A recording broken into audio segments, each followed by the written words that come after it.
आजची कीर्तन सेवा आहे सी भप रजनीताई मंगलगे यांची कीर्तन सेवा आज संपन्न झालेली आहे.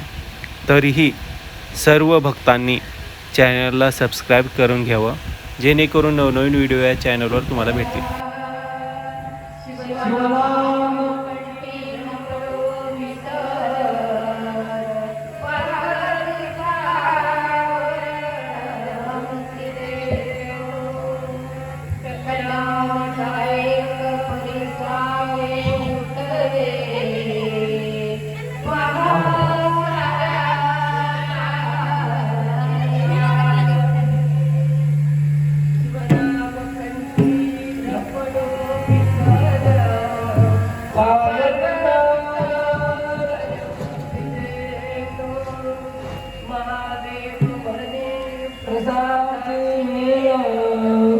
सुसुप्तीत काळ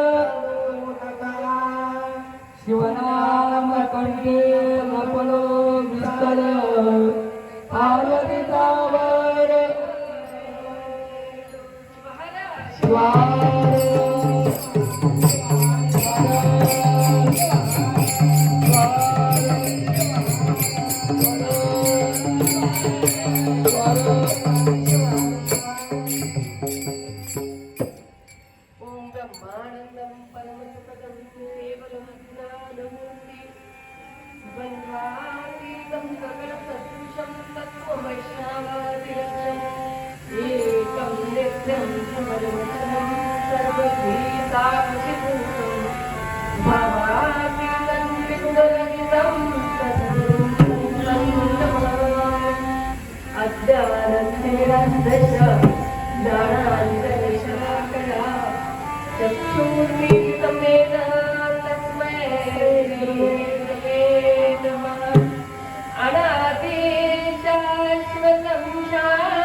ब्रह्मांडाचा नायक शिवप्रभू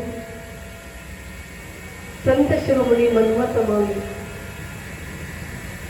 जागृभूमिनी आंध्र महाराष्ट्र कर्नाटक सर्वत्र शिवभक्तीची जी पेरणी केलेली आहे आणि त्या पेरणीतून हे उगवलेले अखंड शिवराम सत्ता प्रत्येक गावातून प्रत्येक खेड्यातून ज्या गुरुवोनींनी हा अखंड शिवनाम सप्ताह चालू करून आम्हाला हा भक्तीचं मार्गदर्शन, भक्ती म्हणजे काय, भक्ती कशी करावी, भक्तीचं स्वरूप काय आहे, मानवानं आपला जन्म घेतल्यानंतर कोणती भक्ती करून आपल्या जीवनाचं सार्थक करून घ्यावं. 450 वर्षापूर्वी संत शिरोमणी मन्मथ मौली नंतर लक्ष्मण महाराजांच्या नंतर राष्ट्रसंतांनी ही कीर्तन भजनाची परंपरा सुरू केली. आज आपण पाहतो की हा आनंद जो आहे त्या आनंदाचं मूळ काय आणि त्या आनंदाचं मूळ आपल्याला गुरुमौलींनी दाखवून दिलं.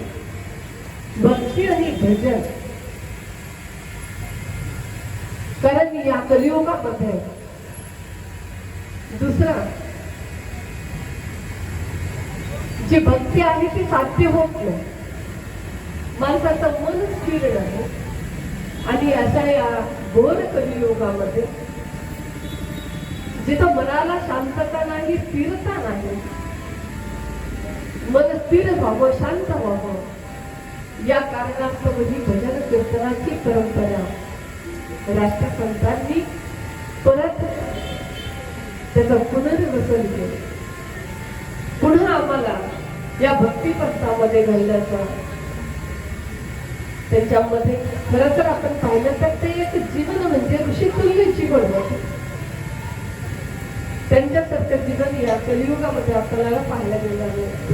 संत शबरी मन्मथ मौलीला प्रत्येकाच्या घरोघरामध्ये घेऊन पोहोचवलं, प्रत्येकाच्या हृदयामध्ये मौलींना नेऊन ठेवलं. आणि गुरुमौलींनी जो परमरहस्य ग्रंथ, ज्याला आपण ग्रंथराज म्हणतो, त्या ग्रंथराजाच्या अनंत प्रतीच्या गुरुमौलींनी संपादित करून वितरित केल्या. ते ज्ञानयोगी होते, कर्मयोगी होते, शिवयोगी होते. अखंडित या भक्तासाठी सतत प्रवासामध्ये अखंडित आपल्या मुखातून शब्द भक्तांसाठी फक्त 4 तासाची झोप घेऊन त्यांनी ज्ञानयोग साधला. शिवयोग साधण्यासाठी त्यांना या उष्णतेच्या प्रदेशातून हिमालयासारख्या कठीण अशा प्रदेशामध्ये, बर्फाळ प्रदेशामध्ये त्यांना तिथे जाऊन स्वतः 2.5 वर्ष तपश्चर्या म्हणजे साधना करावी लागली. आपण जर पहिले 1 दिवस 2 दिवस गेलो तर आपल्याला तिथं श्वासोच्छ्वास घेणं त्रास होतो. आणि अशा कठीण प्रदेशात जाऊन एका लंगोटीवर गुरुमौलींनी ती शिवयोगाची साधना साध्य करून तुम्हा आम्हासाठी जे त्यांनी अनुष्ठान केले, पहिले अनुष्ठान जेव्हा आप्पा करायचे 1938-39 ला पट्टाभिषेक झाला. त्या वर्षी त्यांनी संत शिरोमणी मन्मथ मौलीचं जे स्थान जिथं संजीवन समाधी आहे त्या स्थानावर ज्याला आपण कपिलधार म्हणतो, जिथं कपिल मुनींनी आपली परमार्थिक आध्यात्मिक सिद्धी प्राप्त करून घेतली.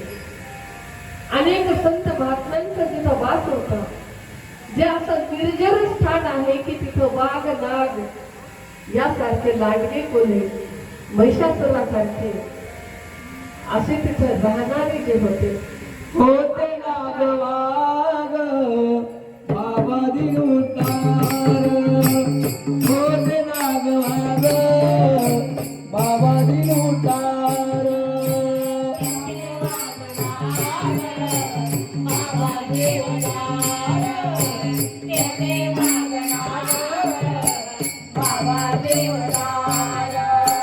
शिवलिंगेश्वर शिवलिंगेश्वर ऐके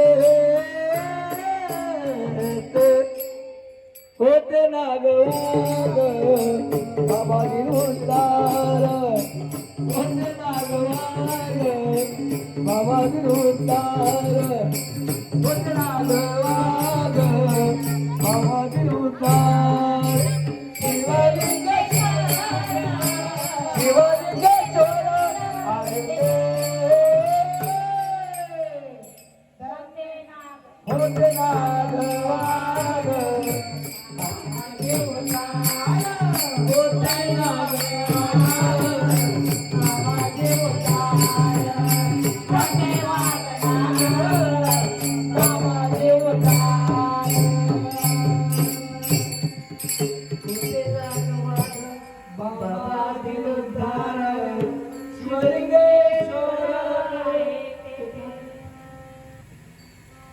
जिथं वाघ नाग दिवसदार बाबा मन्मथ मौलींनी जिथं तपश्चर्या साधली अशा निर्जन स्थानामध्ये वयाचे 18व्या वर्षी गुरुमौलींनी तपस्साधना केली. आमचे लेकरं 18 वर्षामध्ये काय करतात? पहिल्यांदा त्यांनी आपल्या गुरुला नमस्कार करून विनंती केली की गुरु महाराज मला अनुष्ठान करायचे. त्यावेळी गुरु महाराज म्हणले अगोदर तुझं शिक्षण होऊ दे आणि नंतर अनुष्ठान. कारण एवढा जीव होता, जेवढा आईचा जीव सुद्धा लेकरांना बाहेर पाठवताना होतो तेवढा गुरुचा जीव आत्मामध्ये होता. त्यांनी सांगितलं नको जाऊ, पण आप्पा म्हटले तुमचं मी सगळं ऐकतो पण हे मात्र ऐकणार नाही. ते सगळं पूर्वीच होतं. तिथं तपश्चर्या तशा निर्जन स्थानामध्ये कुणी नसताना एका गुराख्याचा आधार घेतला आणि गुराख्याला सांगितलं की मला तू दूध आणून देतो. एक खड्डा केला, तिथं सारवण केलं आणि त्या खड्ड्यामध्ये दूध आणून ठेवायचं व दगड टाकायचं. पहिले घसरली सगळे म्हणजे असे रस्ते बरोबर नव्हते. माऊलीकडे बदल माऊली जायचं म्हणजे तर अवघड होतं. आपल्याला तर माहितीच नव्हतं, कधी माहिती नव्हतं. आणि अशा परिस्थितीमध्ये निसर्गा रस्त्यातून आपण एक कमंडलू भरून त्या गंगेतून पाणी वर घ्यायचं. एका कमंडळीमध्ये 3 टाइम स्नान पूजा, त्याच्यात जर पाणी किती घेत असेल, फक्त तीर्थ, पहिल्या वर्षी तीर्थ आणि दूध घेऊन तरी आपली तपश्चर्या साधली असेल. तपस्वी ज्या गुरुमौलींनी आमच्या समाजाला पूर्ण आपलं जीवन समर्पित केलं, असे माझे राष्ट्रसंत सद्गुरू श्री विश्वाचार्य गुरुमौली यांच्या चरणी कोटी कोटी प्रणिपात करून या अखंड शिवनाम सप्ताहासाठी आपल्याला लाभलेले गायक म्हणून कीर्तनकार शिवभक्तीपरायण बाबूराव धुळशेट्टे, तसेच इथे सर्व गणेश महाराज पकवाचे, पुढे आमचे झोंगा स्वामी नागेश स्वामी सुंदर काम करायला, पुन्हा माईक शिल्पी बोलले आणि मेन म्हणजे या कार्यक्रम तुम्ही ठेवणाऱ्या सर्व महिला मंडळ सुधीर भोसले साहेब, वीरेश्वर भंजरी महिला मंडळ. आणि या मंडळामध्ये 3 कीर्तनकार आहेत, शिवभक्तीपरायण राजेंद्र, शिवभक्तीपरायण ज्योती आणि शिवभक्तीपरायण अश्विनी ते स्वामी. आणि तुम्ही सर्व सद्भक्त आणि नगराध्यक्ष सुधीर भोसले आणि तुम्ही सर्व आलेले सद्भक्त, सर्व महिला भजनी मंडळ आमच्या सोबत आलेले आमच्या स्वामीताई, त्यांच्या सर्वांच्या चरणी वंदन करून अखंड शिवनाम सप्ताहाची 7व्या दिवसाची सेवा, आणि ती सेवा म्हणजे एवढी मूल्यवान सेवा आहे, कारण हा प्रसाद आहे. 2 दिवसाचा प्रसाद आपल्यामध्ये होत असतो, आजचा आणि उद्याचा. आजचा प्रसाद करणारे दाते सुद्धा फार महान असतात, कारण आज सगळंच आजच असतं. जसं ते लग्नाचा कार्यक्रम होत तुमच्यापासून वागिंसा झाल्यानंतर देवकार्य, आता खरं तर आपल्या इथलं देवकार्य त्या दिवशी कुणाला आरामच भेटत नाही. आजचा दिवस असा असतो आणि त्याच्यामुळे लोक म्हणजे टाळ आरतीचं कीर्तन नको, कारण त्याच्यामध्ये वेळ मिळत नाही बोलण्यासाठी असं म्हणत असतात. पण या कीर्तनाचं जे महत्व आहे ते उद्याच्या कीर्तनापेक्षा सुद्धा आजच्या या कीर्तनाचं जास्त महत्व. ही सेवा फार महत्वाची आहे.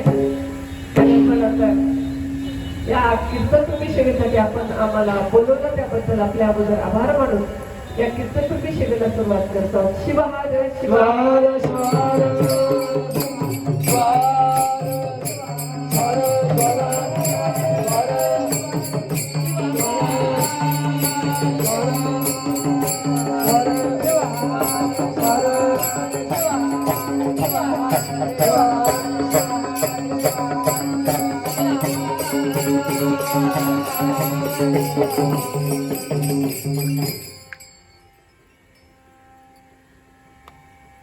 शिवामध्ये परम काव्याचा आरंभ आहे. आमचा आणि तुमचा नाही, तर या पूर्ण विश्वाचा आरंभ त्या भगवान शंकराबद्दल. तर भगवान शंकराने ही शिवसंस्कृती निर्माण केली. शिवसंस्कार, शिवसंस्कृती संत शिवणे मन्मथ मौलीने सांगितलेले, जैचा शिव तैचा शिवाचार्य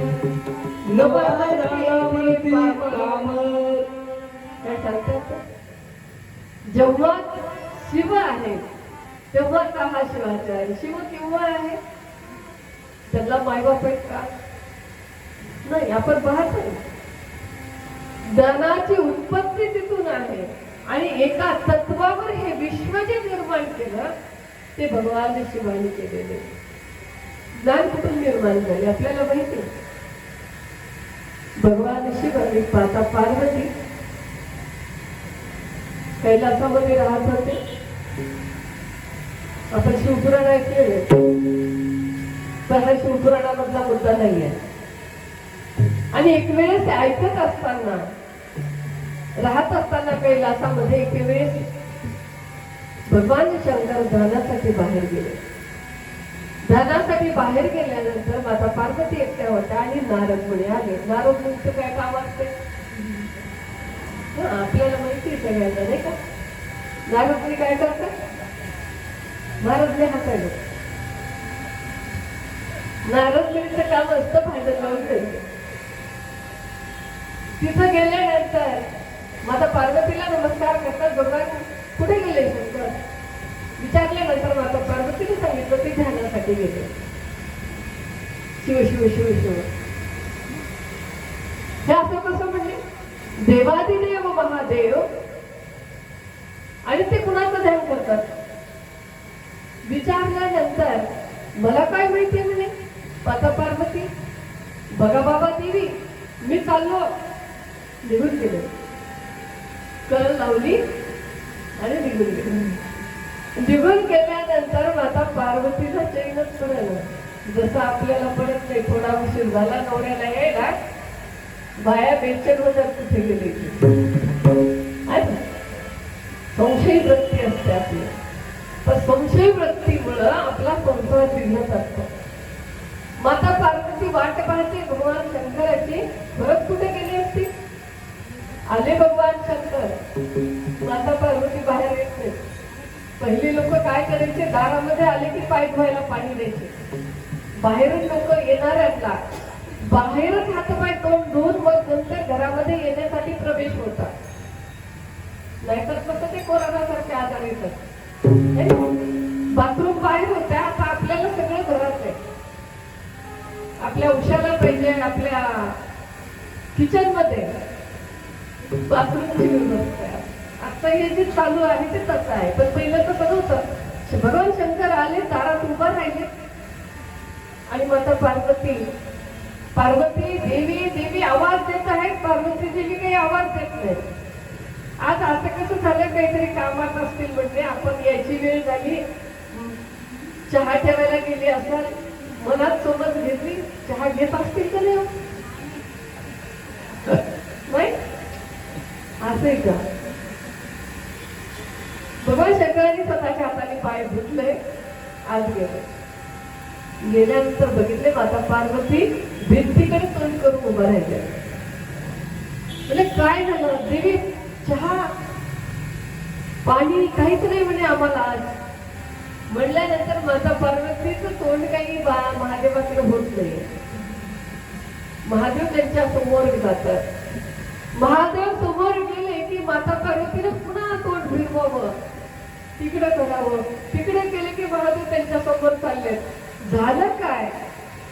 आम्हाला कसं कळणार आहे? त्यावेळेस त्यांनी सांगितलं, म्हणजे तुम्ही कुठे गेला होता? तोंडाचा फुगा झाला होता, फुगा. तुम्ही कुठं गेला होता? म्हणल्यानंतर मग म्हणजे अरे एवढंच आहे का? मी ध्यानाला गेलो. अहो तुम्ही तर देवादिदेव महादेव आहात, ध्यान कुणाचं करता? एवढाच प्रश्न आहे का? ठीक आहे म्हणजे तू आतापर्यंत मला विचारलं नाही, कारण ज्ञान जे आहे ते विचारल्याशिवाय सांगता येत नाही. भगवान शंकरांनी सांगितलं आतापर्यंत मला ज्ञान विचारलं नाही, म्हणून मी तुला सांगितलं ना. आणि मानस सरोवराच्या काठावर घेऊन गेले आणि तिथं गेल्यानंतर भगवान शिवानं माता पार्वतीला आत्मज्ञान दिलं.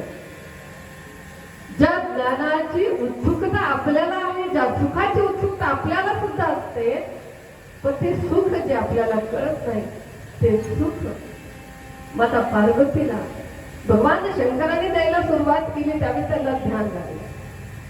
पण इथं काय माहिती ना, भगवान विष्णू एक शब्द सुद्धा भगवान शंकराचा खाली जाऊ नये म्हणून त्याने मत्स्य रूपामध्ये सरोवरामध्ये थांबले.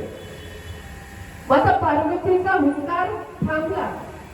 हुंकार थांबल्यानंतर त्यांनी हुंकार द्यायला सुरुवात केली भगवान विष्णू. आणि तुम्हाला एक गंमत सांगू का, भगवान विष्णू आणि माता पार्वतीने एक रूप आहे.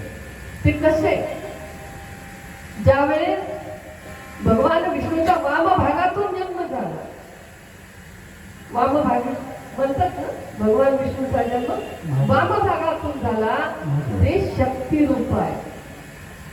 पुरुष रूपामध्ये भगवान विष्णू आणि स्त्री रूपामध्ये माता पार्वती, हे दोन्ही शक्ती रूप आपण पाहिले ना.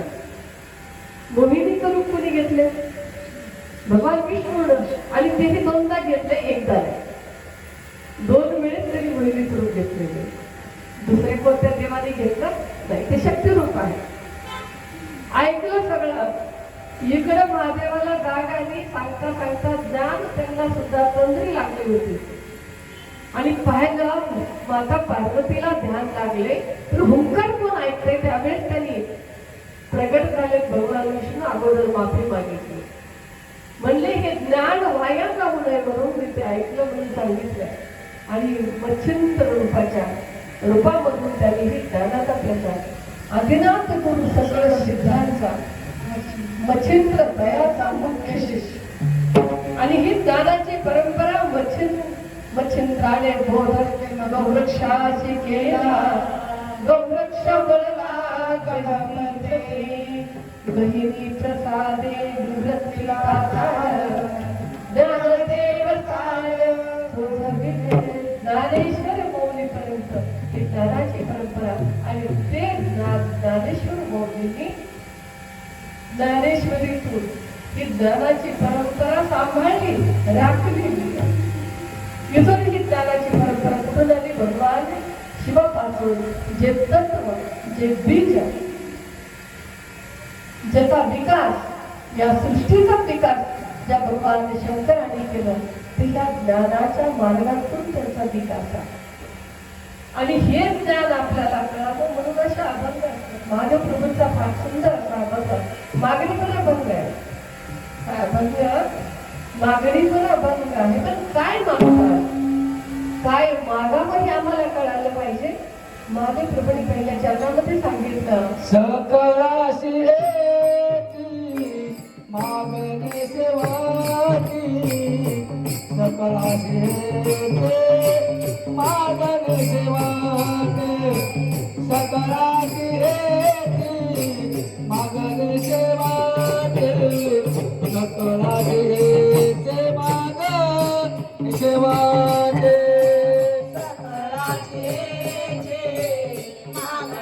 सेवाची, सकळाची मागणी सकळाची मागणी सेवाची,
हृदय संपूर्णी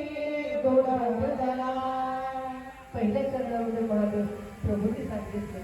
सकाळची सगळ्यांना विनंती केली, महादेव प्रभूने मागणी मागितली. तुम्ही मागतात का नाही देवाला? काय कुठं मागतात तुम्ही? काय अहो स्वतःच्या कल्याणासाठी काही मागितले का? हितासाठी काही मागत नाही आम्ही.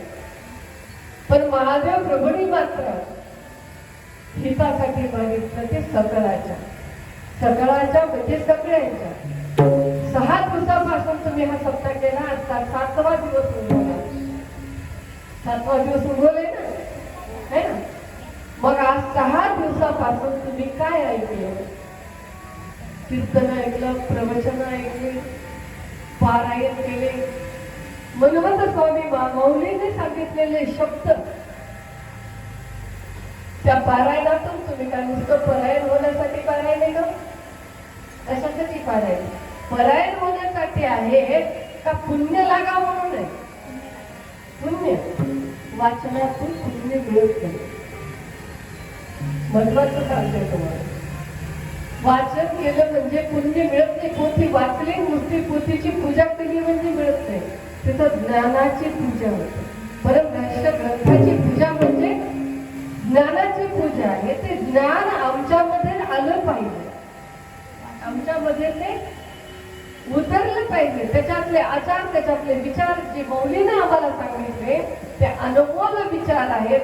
ते आमच्यामध्ये धारण होणं म्हणजे ते पुण्य आहे. वाचन करणं म्हणजे आता तर एका दिवसाचं पारायण पाहिजे. एका दिवसामध्ये काय होते तुम्ही सांगा? आमच्या महिला मंडळ करतात, गंगाखेडचे झोपायले वाटायचे. गंगाखेडला आमच्या इथं एकच दिवसात आम्ही कधीच करतोय. आम्ही म्हणतो आम्हाला ते पसंत नाही. मेहनत का करायची? एक दिवस पारायण करून पुण्य मिळते याच्यासाठी मेहनत करायची का? अहो ते अपचन होते म्हणजे अजीर्ण जास्त जर 1-2 वाट्यात तुम्ही पासून तिकडे खाल्ल्या काय होते तुम्ही सांगा? पचन होते का? पचन होणार नाही. म्हणून 1 दिवसाचं पारायण कधीच होऊ शकत नाही. त्याच्यानं पुण्य मिळत नाही. पण इथं महादेव प्रभूंनी मागणी केली. आमच्या त्या देवाला साध्या मागण्या असतात. आमच्या आयुष्यामध्ये जे काही कमतरता असेल ते आम्ही मागतो. आता महादेवाला पाणी घालण्याची म्हणजे देवाचा अभिषेक, रोज 1 लोटा जल. तर समस्या आमच्या त्या महाराजांनी एवढं करून ठेवलंय की ते महादेवाला पाणी म्हणजे प्रत्येकाने त्या महादेवाची सेवा केली पाहिजे. मग त्याच्यासाठी त्यांनी काय सांगितले? तुमच्या जे मनातली इच्छा असेल ती पूर्ण होते. बरोबर आहे? मग तुम्ही महादेवाला पाणी 1 लोटा जल घातलं. घातल्यानंतर त्या महादेवाला थंडी वाजली का नाही? पाहायलाच नाही. कारण त्यांनी सांगितलं ना 1 लोटा जल संपलं. आपलं काम तिथलं झालं. त्या महादेवाला कुणी पुसायचं? तुम्ही स्नान केल्यानंतर अंग पुसलं की नाही? का थंड पाण्याला अंघोळ करून? खरं सांगा, पुण्य करता पापड जोडले. पुण्य करताना अहो त्याची करा. 1 लोटा जल आपण अगदी प्रेमानं अंतःकरणातून त्याला त्याची पूजा करा. तर तुमची ती इच्छा पूर्ण होते. आमच्या मागण्या फार वेगवेगळ्या असतात. मी तुम्हाला एक मागणी सांगते. एक माणूस रोज महादेवाला जात होता दर्शनाला. दर्शनाला गेल्यानंतर एक दिवस महादेवाला वाटलं हा माझ्याकडं वर्षानुवर्ष येतोय, हेच त्याला काहीतरी मागणी त्याची नव्हतं. म्हणून महादेव प्रसन्न होतात. येतात आणि म्हणले तुला काय पाहिजे सांग. आता काय पाहिजे सांग म्हटल्यानंतर काही सुचत नाही. काय मागावं? आता संसारातल्या गोष्टी माणसाला माहिती असतात का काय कमी येते? सगळं काय कायला माहिती असते की बायको सांगत असते आणा. आता मग तिलाच विचारावं म्हणले की देवाकडून काय मागायचं? थांबा म्हणले, देवा इथून हालायचं नाही. हे भक्तीचा अधिकार आहे. इथून हालायचं नाही. आणि मी आत्ता येतो म्हणजे बायकोला विचारलं. म्हणू लागले. पळत घरी निघाले. निघता एक मित्र भेटला. मित्रांना सांगितलं म्हणजे झाली काय, काही नाही म्हणजे माझा वाट पाहिली म्हणजे देव, आणि देवाने मला सांगितलं की जे पाहिजे ते मान. आता मग कुठं चाललं, मागायचं की म्हणजे देवाला? नाही नाही म्हणले, असं नाही मागायचं. बायकोला विचारावं लागते. त्यानं म्हणलं माझा सल्ला ऐक, बायकोला विचारू नको. तुला देवाचं दर्शन झालंय, याच्यापेक्षा तू काय मागणार आहे? सल्ला देणारा चांगला होता, पण हा नाही ऐकत आहे. बायकोकडे गेला, बायकोला म्हणला देव प्रसन्न झालाय, पटकन सांग काय मागायचं. तिला मी काही सुचलं, तिने म्हणली असं करा म्हणली, त्या देवाला सांगा 4 हात दे, 4 पाय दे, 4 तोंड दे. 4 तोंड मला 8 हात झाले. कुठं नाही मागितलं. काम करायला हात मागितले 4 आणि 2 तोंड, 1 मागायचे. मागं 2 हात पुढे 2 हात. जास्त काम केलं की मग आपण जास्त पैसा कमवून म्हणले. काय मागितलं? पळत गेला देवाकडं. देवाला म्हटलं देवा 2 तोंड दे, 4 हात दे, 4 पाय दे. देवाला दिलं. गावात आल्यावर त्याची काय अवस्था झाली तुम्ही विचार करा. शिवहार शिवहार शिवहार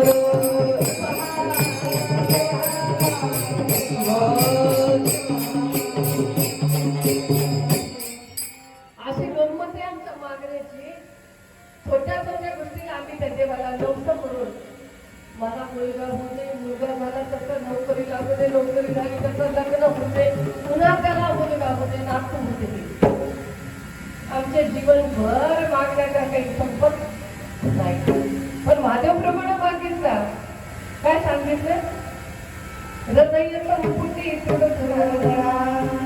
सकाळाला, सकाळाला म्हणजे आम्हाला तुम्हाला मागणी मागितली.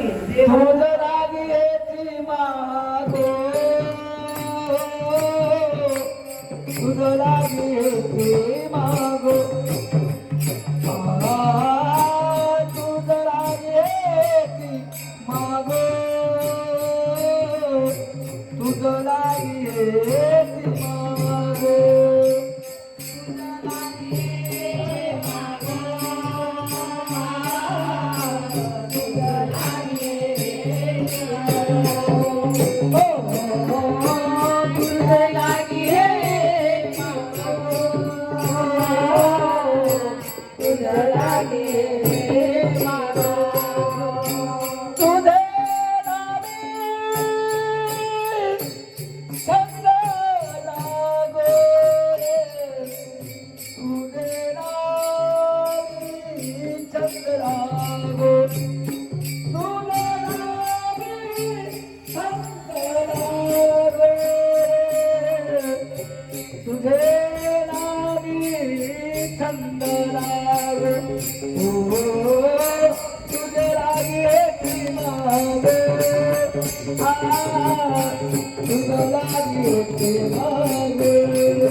काय मागितलं? एवढंच मागितलं की तुझ्या नामाचा छंद मला द्यावा. महादेव प्रभूने काय मागितलं? हृदय संपुटी दृढ करावा. एवढं सोपी गोष्ट आहे का? हृदयामध्ये धरल्यासारखं काय आहे? त्या देवाला हृदयामध्ये धरा म्हणून सांगितलं. हृदय म्हणजे काय? हृदय 2 प्रकारचे आहे. एक भौतिक हृदय आहे आणि एक आत्म हृदय आहे. भौतिक हृदय म्हणजे त्याला आपण हार्ट म्हणतो आणि आतल्या हृदयाला अंतःकरण असं म्हणतात. जे आध्यात्मिक हृदय आहे, आध्यात्मिक हृदय म्हणजे कोण? मन, बुद्धी, चित्त, अहंकार हे चार. काय सांगतात? संपुटी. संपुटी म्हणजे समूह. या अंतःकरणाचा समूह म्हणजे संपुटी. संपुटी कोणता समूह? मन, बुद्धी, चित्त, अहंकार या चारीला, या चारीमध्ये कशाला? या चारीला मध्यभागामध्ये धरायला सांगितलं. महादेव प्रभूने त्याला हृदयात धरायला सांगितलं. माझे हृदय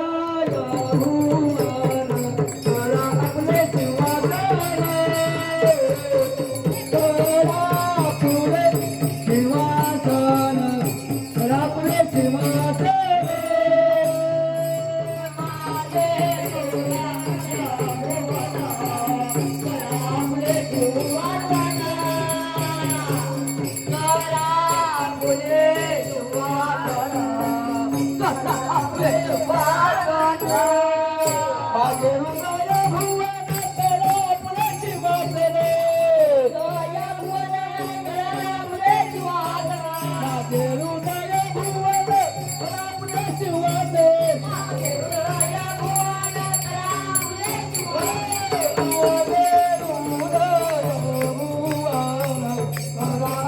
शिवाचे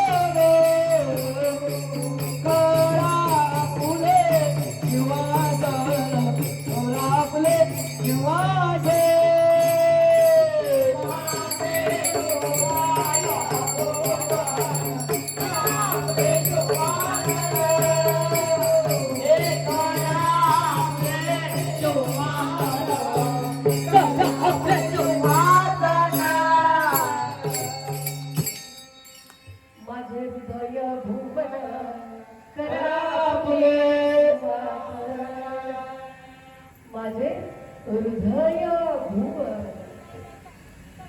माझं हृदय काय आहे? तुम्हाला राहण्याचं स्थान आहे आणि त्या स्थानामध्ये तुम्ही काय करा?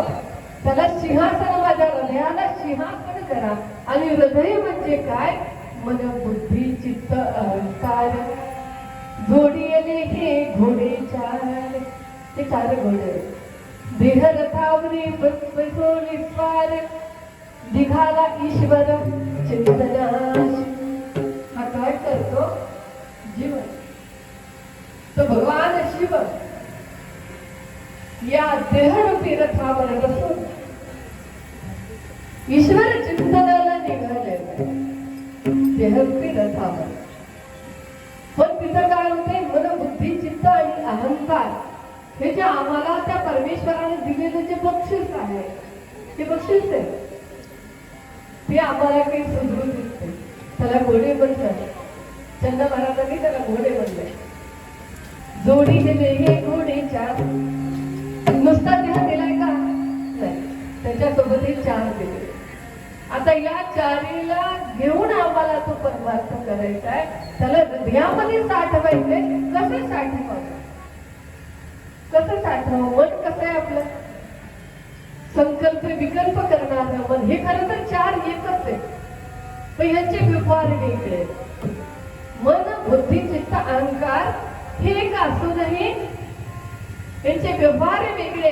कारण मन हे संकल्प विकल्प करणार आहे, बुद्धी ही निश्चय करणारी आहे, चित्त हे चेतना देणारे आहे आणि अहंकार या तिन्हीला चेतना देते. अहंकार माहिती आहे तुम्हाला?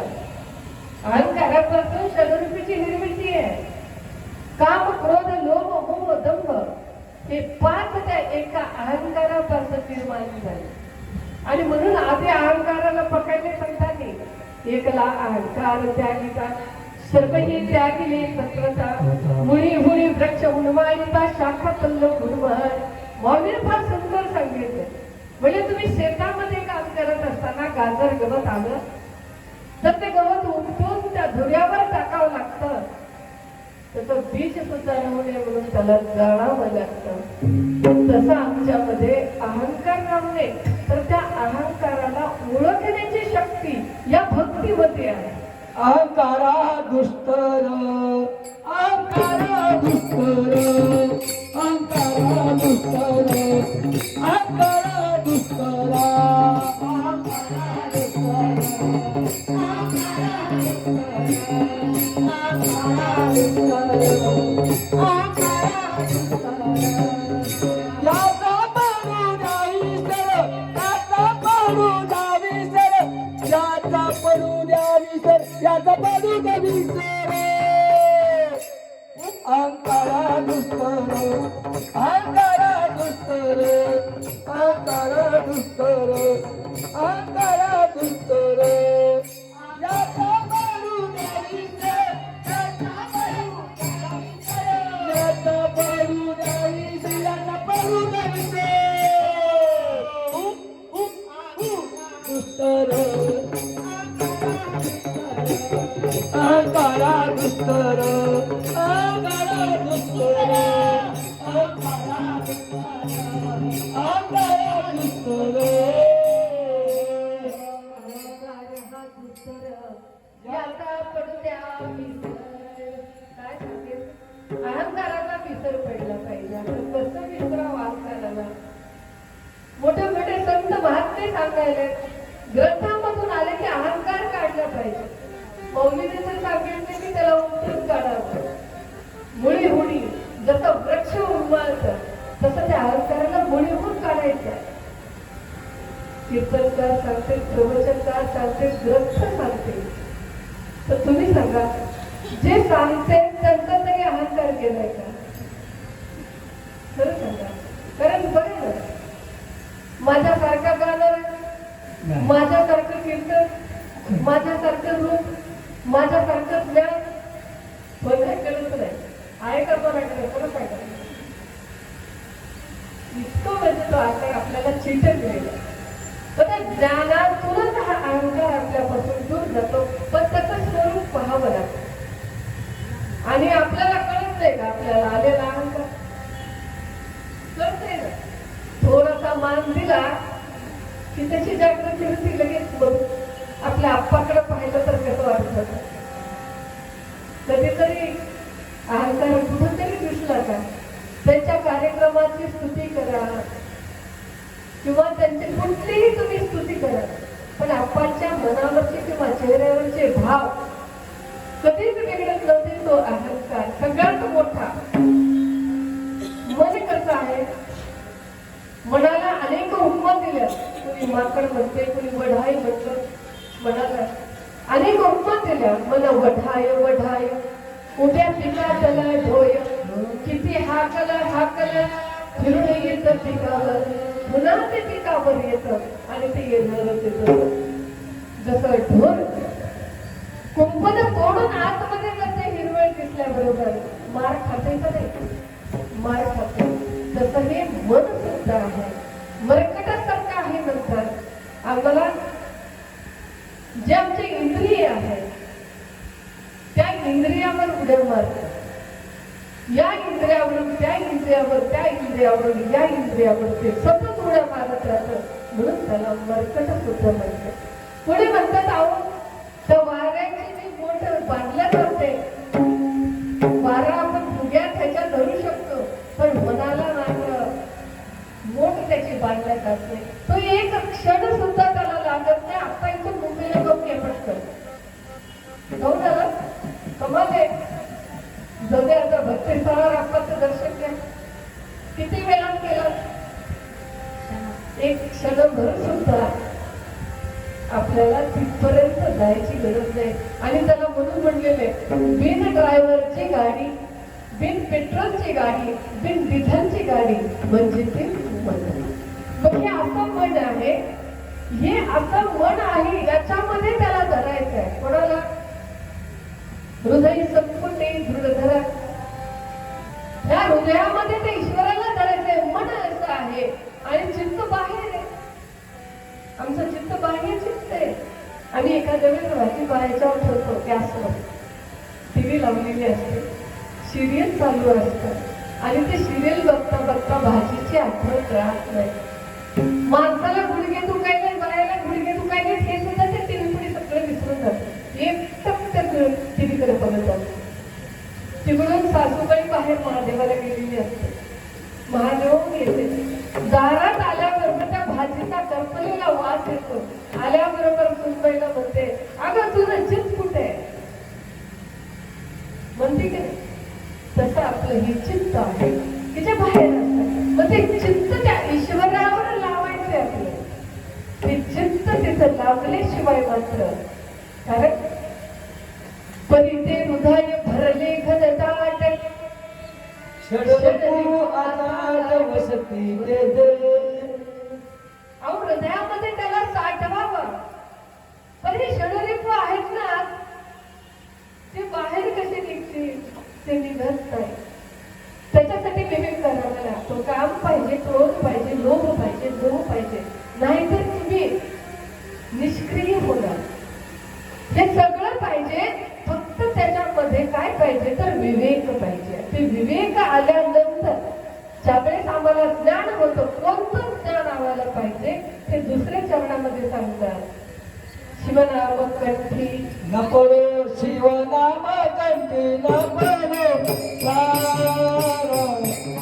शिवनाम कंठी न पडो विचार.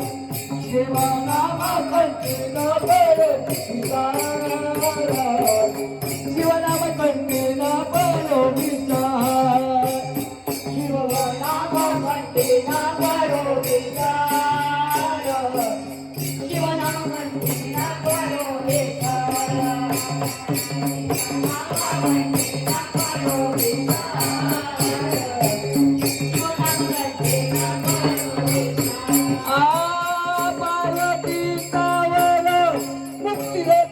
मुक्ती देतो, मुक्ती देतो. पार्वतीच्यावर मुक्ती देतो, मुक्ती देतो, मुक्ती देतो. शिवनाम कंठी न पडो विचार. शिवनाम कंठी न पडो विचार. देवानाम कंठी न पडो विचार. शिवनाम कंठी न पडो विचार.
आम्हाला सुद्धा काय हरकत नाही. तुमची एक शिव ठेला, जग ज्याला ब्रह्म म्हणतात तो शिव आहे. कोण ब्रह्म म्हणते त्याला? वेदांतामध्ये सुद्धा त्यांना ब्रह्म म्हणलेलं आहे. ब्रह्म म्हणजे कोण आहे? सगळ्यात मोठा तो आहे, जो या विश्वामध्ये सामावलेला आहे आणि ज्याच्यामध्ये हे विश्व सामावलेलं आहे तो ब्रह्म. आणि ते असं ब्रह्म, कोणतं ब्रह्म? येव शिव चिदानंद रूपमयो विभो निर्विकल्पो निराकार निर्गुणो निष्प्रपंचकः. कसे ब्रह्म दिसण्यासाठी ते नाम कंठात घ्यायला सांगितलं. शिवनाम साधक ज्यावेळेस शिवकंठामध्ये घेतो त्यावेळेस त्याला रूपाचा साक्षात्कार होतो. हे माझ्या प्रभूंचं म्हणणं आहे. त्याला रूपाचा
शिवनाम कंठामध्ये धारण केल्यानंतर रूपाचा साक्षात्कार होतो.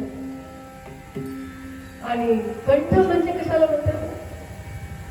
परावाच परा पश्यंती संपल्यानंतर मध्यमा ही वाचा येते. जिथं मध्यमेचा उगम होतो, जिथं मध्यमा म्हणजे कंठ, तिथं जिथं उगम होत असतो तिथं स्वर आणि व्यंजन यांच्या संयोगातून आमच्यामध्ये कंठामध्ये म्हणजेच मध्यमेमध्ये जे 12 स्वर आहेत ते वैखरीमध्ये त्याचं परिवर्तन होतं. बेंबीपासून बोलावं लागतं, बेंबीपासून गावं लागतं, आहे की नाही? परा पश्यंती मध्यमा वैखरी म्हणजे मुखातून शब्द बाहेर जाणे. कंठामध्ये ते ईश्वराला धरल्यानंतर पण तिथं स्मृती शक्तीला फार महत्व आहे. तिथं स्मृती म्हणजे बुद्धी, बुद्धीची शक्ती म्हणजे कोणती शक्ती आहे ती बुद्धीची? विसर पडू नये. त्या ठिकाणी त्या नामाचा विसर नाही पडला पाहिजे. आमच्या शुद्धार्थ मौलीने फार सुंदर असं सांगितलं आहे, साधनाचे सारे योग्याचे जीवन योगाशी कारण योग्याशी सुद्धा कारण असणार ते नाम आहे. पुढे सांगतात प्राणायाम बीज कयाचे भूषण मोक्ष. काय सांगितलं? प्राणायाम. प्राणायाम म्हणजे काय? तुम्ही करता तो प्राणायाम अनुलोम विलोम, बरोबर आहे? नाही. मला एक जणाबाई कामं उभा आवडतो. तू करताय माहिती का?